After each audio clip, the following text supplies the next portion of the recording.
जय Shri Krishna. गीताधाम Gurukul online class में आज कक्षा 11वीं विज्ञान वर्ग के अभ्यर्थियों का हार्दिक स्वागत अभिनंदन करता हूं।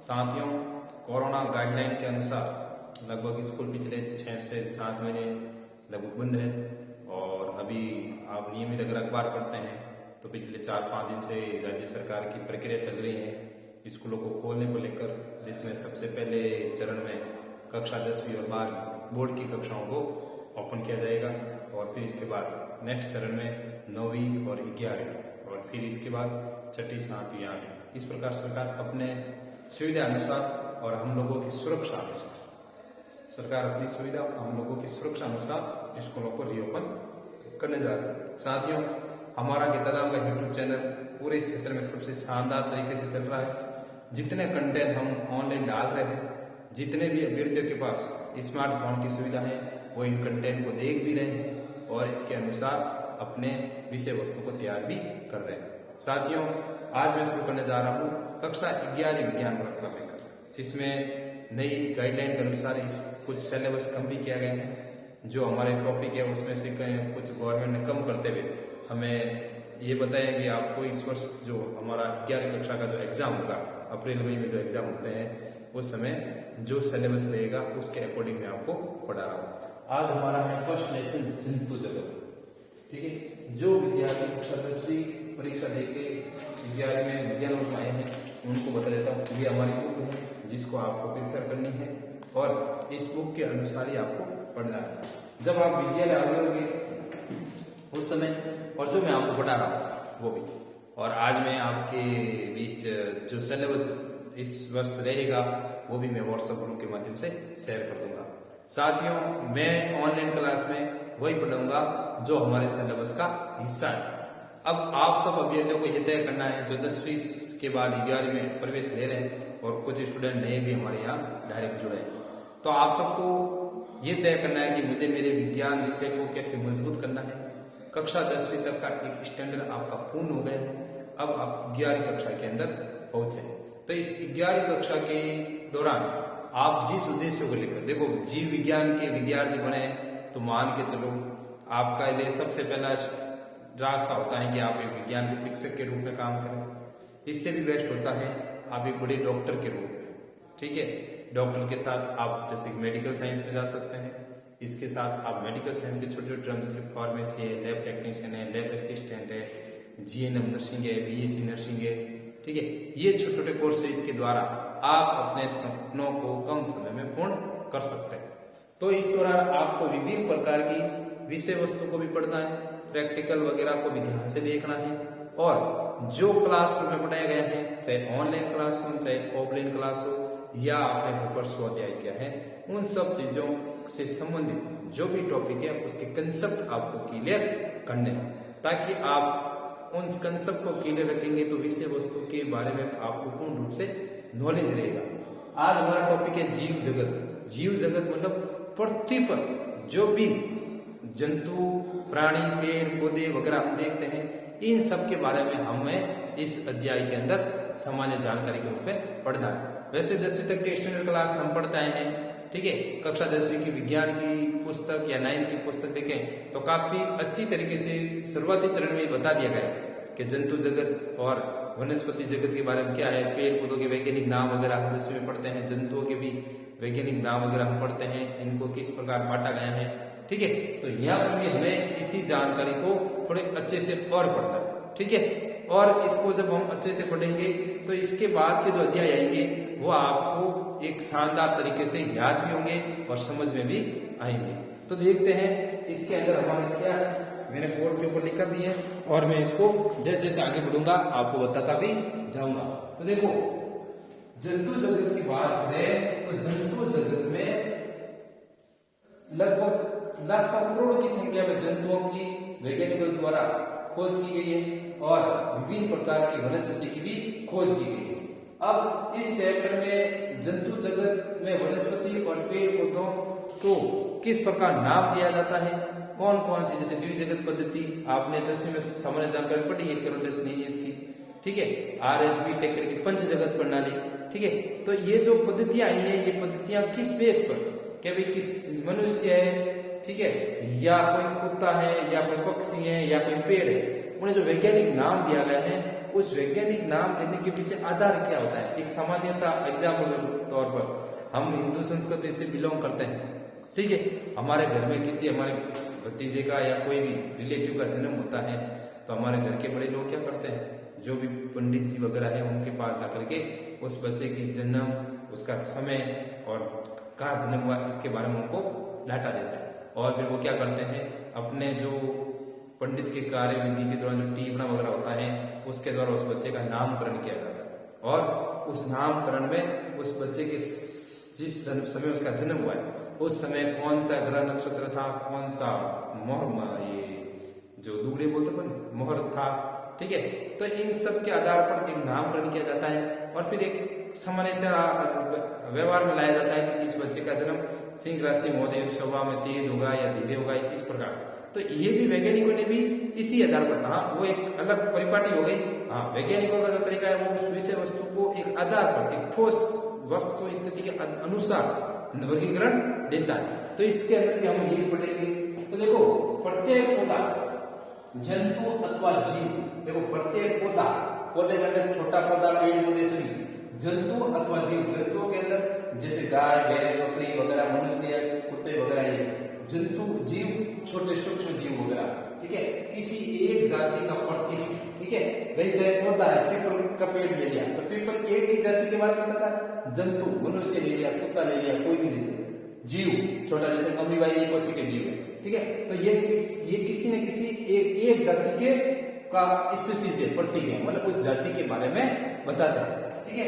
अब तक पृथ्वी पर 11 स्पीसीज की संख्या, मतलब वैज्ञानिकों के द्वारा आज तक 1.7 मिलियन से लेकर लगभग 1.8 मिलियन तक जीवों की खोज की गई है, जिसे हम क्या बोलते हैं, जैव विविधता। क्या बोला जाता है हमारे द्वारा, जैव विविधता।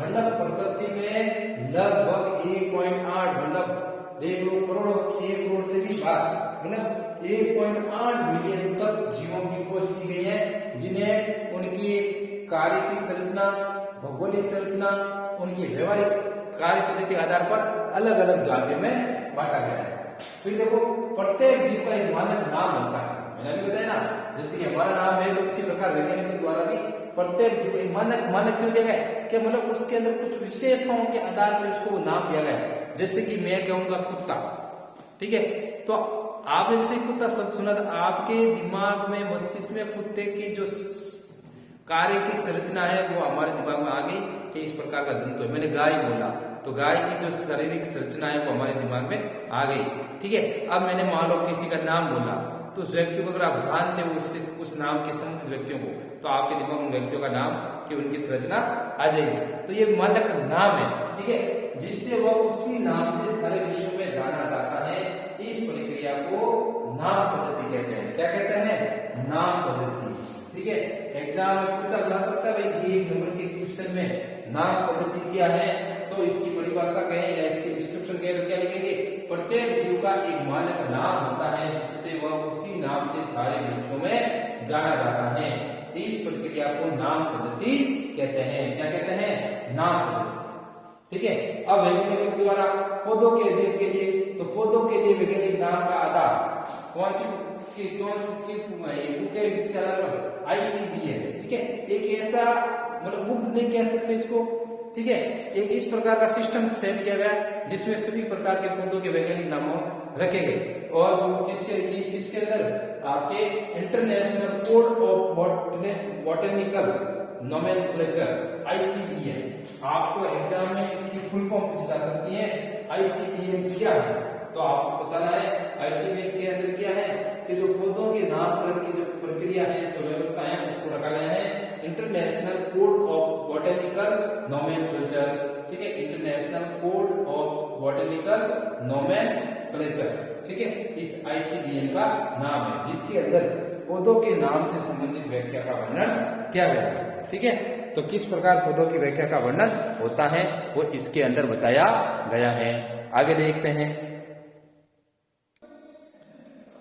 साथ देखिए, पौधों के ICBM के बाद आपके प्राणी जंतुओं के वर्गीकृतों के लिए वैज्ञानिकों ने एक ICG ICZN पद्धति बनाई। क्या बनाई? ICZN, जिसमें प्राणी वर्गीकृतों ने international code of zoological nomenclature ICZN बनाया था। International code of zoological nomenclature, international code of zoological nomenclature ICZN बनाया था। क्या बनाया था? ICZN बनाया था। ठीक है, इसके अंदर क्या होता था कि शुरुआती चरण में एक बता देता हूं थोड़ी सी जानकारी के, कैरोलस लीनियस वैज्ञानिक का नाम आता है। किसका नाम आता है? Carolus Linnaeus. विश्व के एक ऐसे वैज्ञानिक हुए थे कैरोलस लीनियस, जिन्होंने जंतुओं की द्विनाम पद्धति दी थी। कौन सी? द्विनाम। मैंने शुरुआत में बोला था ना, एक कैरोलस लीनियस की द्विनाम पद्धति आज भी सबसे ज्यादा सर्वमान्य और पब्लिश्ड और सबसे बड़ा आधार है। इसके बाद आए थे RH व्हीटेकर, जिन्होंने पंच जगत प्रणाली दी थी। जंतु जगत को 5 अलग अलग, मतलब जंतु और वनस्पति, इन दोनों जगत को 5 वर्गों में अलग अलग बांटा था। ठीक है, जगत में, और उन्होंने उस आधार पर दिया था, उसका भी आज सबसे बड़ा आधार है। तो RH व्हीटेकर भी इस कैरोलस लीनियस की पद्धति के आधार पर ही आगे बढ़े थे और वो काफी हद तक सफल भी हुए थे। और आज उनकी पंच जगत प्रणाली और कैरोलस लीनियस की द्विजगत प्रणाली के आधार पर ही विश्व में जितनी भी जातियां और जितनी भी वनस्पति का आविष्कार खोज की जाती है, उन सबको जो नाम वगैरह दिए जाते हैं इन दो के आधार पर। तो सबसे पहले देखते हैं ICZN। देखो एग्जाम में दो तरह से शब्द आएंगे भाई, ध्यान रखना, एक ICZN और एक इससे पहले पढ़ा था हमने ICD। ठीक है, तो अब देखो इसमें क्या प्रत्येक नाम के दो घटक होते हैं। वैज्ञानिक जैसे साबित करते उन्होंने बताया कि प्रत्येक नाम के दो घटक रखे गए, एक वंश और एक जाति। ठीक है, एक वंश और एक जाति। आज भी हम अपने आसपास अगर हम हमारे बारे में भी देखें तो हम मनुष्य जाति के हैं। ठीक है, और आप जैसे वंश और जाति हमने एक सामान्य सामाजिक आधार पर भी देखे तो ये भी हमारे लिए काफी होता है कि फलाना व्यक्ति इस वंश का है और इस जाति का है। ठीक है, तो इस प्रणाली में जिसमें दो नाम के दो घटक होते हैं, इसे द्विनाम पद्धति कहा गया। क्या कहा गया? द्विनाम पद्धति। और द्विनाम पद्धति किसने दी थी? द्विनाम पद्धति विश्व की सर्वमान्य सबसे ज्यादा सफल पद्धति है, जिसे कैरोलस लीनियस वैज्ञानिक ने सुझाया था। वैज्ञानिक का नाम क्या है? Carolus Linnaeus. आपको याद भी होना चाहिए। ठीक है, कैरोलस लीनियस। जैसे कि उदाहरण के लिए हम आम को देखते हैं तो आम का वैज्ञानिक नाम है मोजीफेरा इंडिका। क्या नाम है? मोजीफेरा इंडिका। तो जो मोजीफेरा है वो इसके वंश के बारे में बताता है। ठीक है, अब आम के बाद और भी ऐसे फल आएंगे जिनके बारे में पढ़ेंगे। तो जैसे कि आम है, अब इंडिया में भी होता है और दूसरे देशों में होता होगा। ठीक है, तो ये मोजीफेरा शब्द है, ये आपको कॉमन मिलेगा। क्यों मिलेगा? क्योंकि ये किसके बारे में बता रहा है? आम के बारे में। अब इंडिया में होने वाला आम कुछ अलग स्वाद, कुछ अलग कार्य की संरचना होगा। अमेरिका में होने वाला आम कुछ अलग होगा। ब्रिटेन में अगर आम होता है तो कुछ अलग होगा। तो वो क्या बताएगा? इसकी जाति को। तो मोजीफेरा इंडिका। ठीक है, तो ये इंडिका शब्द जैसे हमारे इंडिया से संबंधित आ गया। ठीक है, तो मोजीफेरा है वो आम का एक सर्वमान्य वंश है, और इंडिका है जो इसकी जाति है, जो ये बताती है कि जो आम है ये भारतीय क्षेत्र का सबसे ज्यादा और स्वाद योग्य या सबसे अच्छी उच्च गुणवत्ता का आम है। तो ये पूरे विश्व में एक नाम है। अब आप जाओगे कहीं पर भी, मान लो हम हमारी देसी भाषा में आम बोलते हैं, मैंगो बोलते हैं, लेकिन आपको अगर एक ही रूप से समझना है तो नाम कौन सा आएगा आपके सामने? मोजीफेरा इंडिका। ठीक है, तो ये इस प्रकार द्विनाम पद्धति हो गई, वंश और जाति। मोजीफेरा वंश हो गया, इंडिका जाति हो गई। तो इस प्रकार इसको रखा गया है। अब हम इसी में देखते हैं कि जो द्विनाम पद्धति है उसके अंदर कुछ नियम है। ठीक है, शॉर्ट नियमों को पढ़ते हैं। कौन कौन से नियम है जो काम, आप इन चीजों को नोट करते रहे भैया। ठीक है, ये आपके 11 वालों के लिए बता देता हूँ कि अगर मान लो सरकार कुछ और भी आगे बढ़ जाती है स्कूल खोलने को लेकर, तो आपकी ये चीजें इंपोर्टेंट है कि आप इसके नोट्स भी बना सकते हैं। ठीक है, कि उसको कैसे आपको लिखना है। ठीक है, आप इसको आराम से घर पर नोट्स बनाते हुए भी लिख सकते हैं। ठीक है, तो आगे बढ़ते हैं और इसमें देखते हैं कि इसके कौन कौन से वर्गीकरण के ये द्विनाम पद्धति के नियम है जिनको हमें ध्यान में रखना है। तो देखिए साथियों, जो द्विनाम पद्धति है जो कैरोलस लीनियस ने दी थी जंतु और वनस्पति जगत के वर्गीकरण को लेकर, तो उसके अंदर जो प्रमुख नियम थे वो इस प्रकार से 4 नियम थे।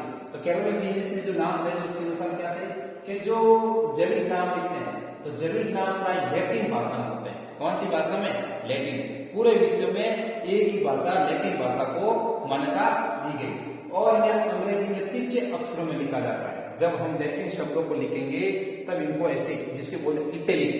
अगर आप कंप्यूटर चलाते हैं तो आपने देखा होगा कि नोट पैड वर्ड पैड के अंदर सबसे पहले आपको शब्दों के लिए बोल्ड होता है, इटैलिक होता है, अंडरलाइन होता है, तो वो सभी ऐसे यहाँ पर देखेंगे हम।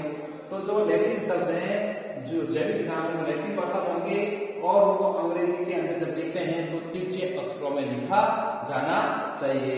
फिर नेक्स्ट नियम क्या है कि जैविक नाम में पहला है वो वंश को, वो दूसरा है वो जाति को संकेत करता है।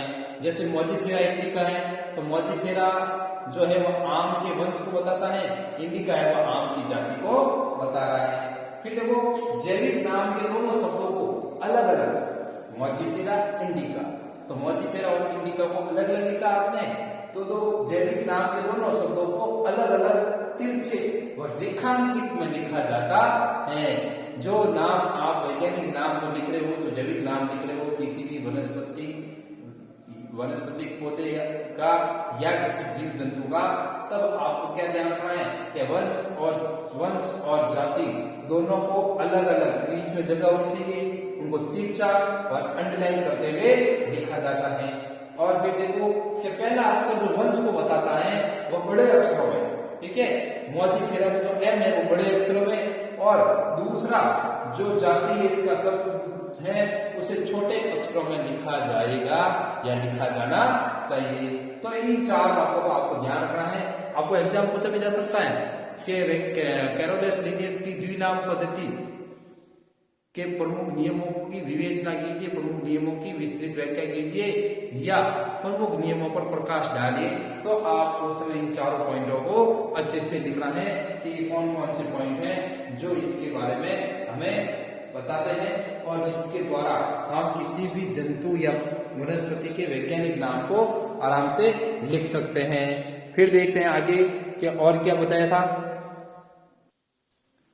तो देखिए साथियों आगे के जो नाम हमने हमें पढ़ा था कि जैसे मोजिफेरा इंडिका आम का नाम पढ़ा, जैसे मोजिफेरा वंश और इंडिका उसके साथ। इसका एक चीज और जोड़ते हैं जिसमें जाति के संकेत के बाद लेखक का नाम लिखा जाता है, जैसे कि मोजिफेरा इंडिका लीन, पोस्ट में लिखा, ये पोस्ट में रहेगा, ध्यान रखना हमेशा, ठीक है। तो यहाँ पर जो लीन है वो वैज्ञानिक के नाम को बता रहा है, मतलब कैरोलस लीनियस ने आम का वैज्ञानिक नाम बताया था कि इसका इस प्रकार ये नाम है, ठीक है। तो जो वैज्ञानिक किसी चीज के बारे में, किसी खोज के बारे में बता रहा है तो ये उसने बताया तो उसको भी ध्यान रहे, हमें ये फलाने वैज्ञानिक ने इसकी खोज की थी।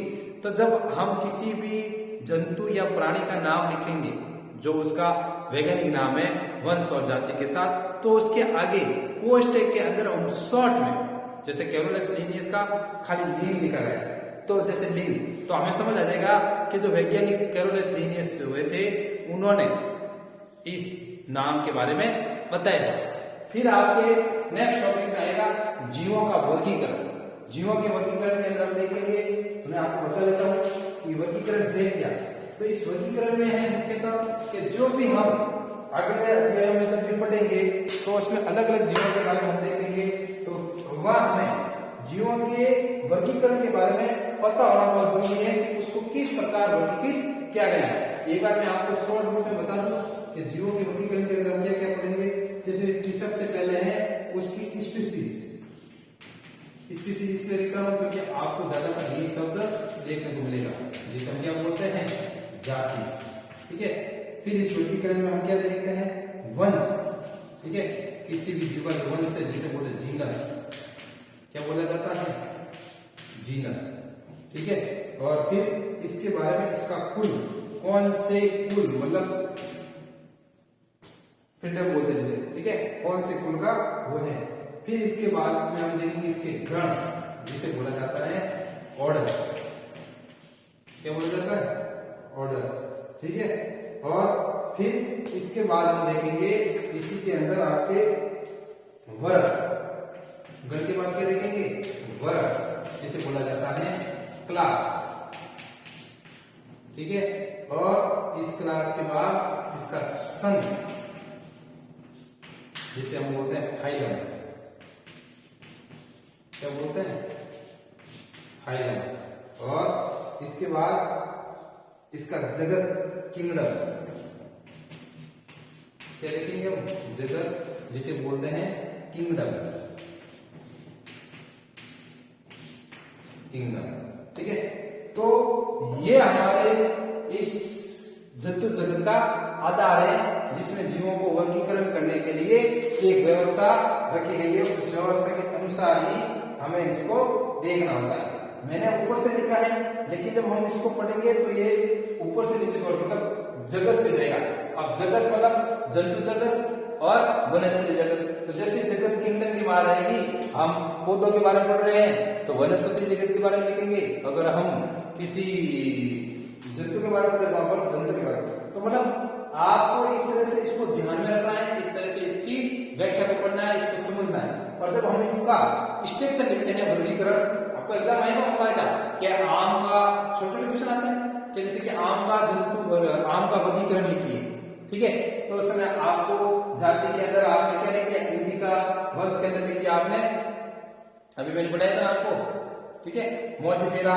ठीक है, कुल के अंदर जो इसका कुल है वो उठाएंगे, मतलब फैमिली। ठीक है, फिर गण, कौन से गण का आता है। ठीक है, फिर इसका वर्ग कौन सा है, इसका फाइलम कौन सा है, कौन से संघ से है। ठीक है, जैसे कि कोऑर्डिनेटा, नॉन कोऑर्डिनेटा, ये हो गए। फिर जैसे एक्सीडेंटेटा, प्रोटोजोआ वगैरह जो आपने इसमें पढ़ेंगे हम आगे। ठीक है, तो इस प्रकार इनको इसमें रखा जाता है। ठीक है, तो ये आपकी मोटी मोटी इस जंतु जगत, जो जीव जगत जो हमारा पार्ट है, प्रथम पार्ट, इसके बारे में मैंने आपको ये समझाया। इस सब के बारे में सिर्फ सामान्य जानकारी है जो किताब के अंदर दी गई है और वहां से आपको पढ़नी है। अगर आप इस सब के बारे में सामान्य जानकारी को पढ़ लेंगे तो आपको ये लेसन आराम से समझ आ जाएगा कि जीव जगत के अंदर हमें किसी भी जंतु को किस प्रकार से रखना होता है। जब हम अगले पढ़ेंगे ये द्विजगत प्रणाली या पंच जगत प्रणाली, तो उस समय आपको इन सब चीजों के बारे में पहले से पूर्व नॉलेज होगा, और नॉलेज होगा तो आप आराम से इस चीज को, इस टॉपिक को समझ सकते हैं। तो आज हमारी जीव जगत का ये लेसन यहीं पर पूर्ण होता है। और इसके बारे में मैंने आपको कह दिया है कि कुछ नहीं, एक सामान्य जानकारी जो किताब के अंदर दी गई है वहां से आपको उसको पढ़ना है। ठीक है, और आप अगर इससे थोड़ा आगे बढ़ते हैं तो अपने स्मार्टफोन का यूज लीजिए और अलग अलग प्रकार के जंतु जगत की को सर्च कीजिए, और इस पे जो वर्गीकरण है, इसके आगे इस वर्गीकरण को आप अपने स्वयं के स्तर पर पूर्ण कीजिए। आपको भी समझ आ जाएगा कि किस प्रकार हमें जंतुओं को उनकी श्रेणी के अनुसार रखना होता है। आज के लिए इतना ही, अगली क्लास में मिलेंगे सेकेंड लेसन को लेकर। और अभी मैं बता देता हूँ, इस पार्ट के अंदर जो टॉपिक हटा दिए उनको मैंने आपको नहीं पढ़ाया है। जो हमारे इस साल के सिलेबस में मैंने उन्हीं चीजों के ऊपर फोकस किया है, वही आपको पढ़ाया। जय श्री कृष्णा। वीडियो को आराम से देखें, नोट्स बनाएं और अपनी तैयारी को शानदार तरीके से आगे बढ़ाएं। आप साइंस के स्टूडेंट हैं, क्योंकि विज्ञान के बारे में लोकोक्ति कहा जाता है कि साइंस से ऐसी बेवफा, रात को बड़ा सुबह सपा। बार बार अध्ययन की जरूरत है। अगर इसको बार बार अध्ययन नहीं करता तो हम भी भूल जाते हैं। तो आप तो अभी इस लाइन में आए हो, तो सभी को ऑल द बेस्ट। कोरोना से घर सुरक्षा रखें, स्वयं की, घर परिवार को भी सुरक्षित रखें। जितना हो सके बाहर भीड़ में न जाएं, ज्यादा आवश्यक हो तो ही जाएं, और जब भी जाएं मास्क लगाकर जाएं। धन्यवाद।